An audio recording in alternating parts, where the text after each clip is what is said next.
पढ़ो तो प्रॉब्लम, ना पढ़ो तो प्रॉब्लम। देखो मैंने इतने मेहनत से पढ़ाई करी, रिवाइज करी, फिर देखो फिर एक प्रॉब्लम आ गई ना। तू इतना फ्रस्ट्रेट क्यों हो रहा है चंदू? मैं हूं ना तेरी हेल्प करने के लिए। अरे भैया क्या बताऊं, मेरे क्लास में कोई सैंपल पेपर बना रहा है, कोई क्वेश्चन बैंक बना रहा है। मेरे को अब मैं कंफ्यूज हो चुका हूं। मैंने इतनी मेहनत से पढ़ाई करी, अब ये डिसाइड कर ही नहीं पा रहा हूं कि क्वेश्चन बैंक बनाना है कि सैंपल पेपर। अब मेरे को समझाओ कि सैंपल पेपर बनाऊं कि क्वेश्चन बैंक बनाऊं, जल्दी बताओ भैया जल्दी। लो, फिर कर दी ना छोटी बात। जब प्रिंस भैया तेरे साथ है तो तेरे को क्या प्रॉब्लम? और जब तू कॉन्सेप्चुअल लोचा चैनल पे आया है तो तू अपनी सारी प्रॉब्लम छोड़ दे। समझ ले तेरी सारी प्रॉब्लम सॉल्व हो गई। ठीक है भैया, जरा जल्दी बताओ, टाइम नहीं है ना अपने पास। तो चल मैं बताता हूं तुझे कि क्वेश्चन बैंक और सैंपल पेपर में डिफरेंस क्या है। तब फिर तू ही डिसाइड कर लेना कि तुझे क्या खरीदना है। तो देख, सैंपल पेपर में ना ठीक वैसे ही क्वेश्चंस होते हैं जैसे कि तेरे एग्जाम्स में आएंगे, ताकि तू एग्जाम्स की प्रैक्टिस आसानी से कर सके।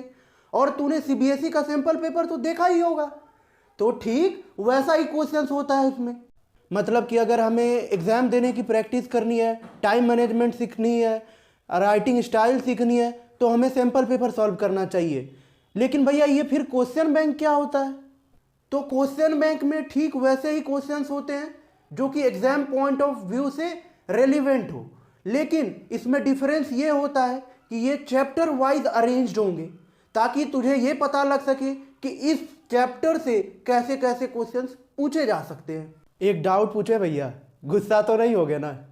देखो भैया, आप बोल रहे हो कि आप गुस्सा नहीं होगे तभी मैं पूछ रहा हूं, वरना नहीं तो आप रहने दो। अरे मैं तेरे से कभी नाराज होता हूं क्या? तू बोल तो सही।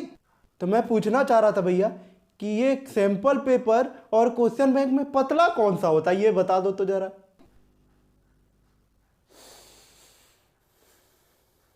बोला था ना भैया, बोला था ना मैंने आपको कि आप नाराज हो जाओगे। मैं तो सिर्फ इसलिए पूछ रहा था कि कौन सी जल्दी बन सकेगी, इसलिए मैं पूछ रहा था आपको। सैंपल क्वेश्चन पेपर जो होते हैं वो क्वेश्चन बैंक्स के कंपैरिजन में काफ़ी पतले होते हैं। क्यों? क्योंकि उसमें सिर्फ 10 मॉडल पेपर रहेंगे जिसमें कि आपको एग्जाम्स की प्रैक्टिस करनी है। लेकिन क्वेश्चन बैंक में चैप्टर वाइज बहुत सारे क्वेश्चंस होते हैं, तो क्वेश्चन बैंक जो होता है कंपैरेटिवली मोटा होता है, लगभग 400-450 पेज की होती है। और वहीं क्वेश्चन बैंक 150-200 पेज का होता है, जिसमें कि 10 सैंपल क्वेश्चन पेपर रहेंगे और एक सीबीएसई का सॉल्व्ड क्वेश्चन पेपर रहेगा, जो कि सीबीएसई ने ऑफिशियली जारी करी थी। देखो सीधी बात है, आपको क्या परचेज करना है ये डिपेंड करता है कि आपके पास टाइम कितनी है और आपको नीड किस चीज़ की है। अगर आपको जल्दी जल्दी क्वेश्चंस प्रैक्टिस करने हैं, उस किसी चैप्टर में दिक्कत है, तो आपको क्वेश्चन बैंक खरीदना चाहिए ताकि आप उस प्रॉपर चैप्टर की प्रैक्टिस कर सके। लेकिन अगर आपको एग्जाम्स की प्रैक्टिस करनी है तो मैं रिकमेंड करूंगा कि आप सैंपल क्वेश्चन पेपर करो, ताकि आप टाइम मैनेजमेंट सीख पाओ और आंसर राइटिंग स्किल सीख पाओ, जो कि एग्जाम्स में बहुत ही इंपॉर्टेंट रखता है। अगर आपके पास सिर्फ 1 महीना बचा है तो मैं रिकमेंड करूंगा कि आप सैंपल पेपर खरीद लो और PYQs इंटरनेट से डाउनलोड करके देख लो। और अगर आपके पास 1 महीना या 1 महीने से ज़्यादा बचा हुआ है तो आप क्वेश्चन बैंक भी खरीद सकते हो। अब समझ में आया चंदू? हाँ भैया, बहुत अच्छे से समझ में आ गया। आप समझाओ और समझ में ना आए, ऐसा हो सकता है क्या?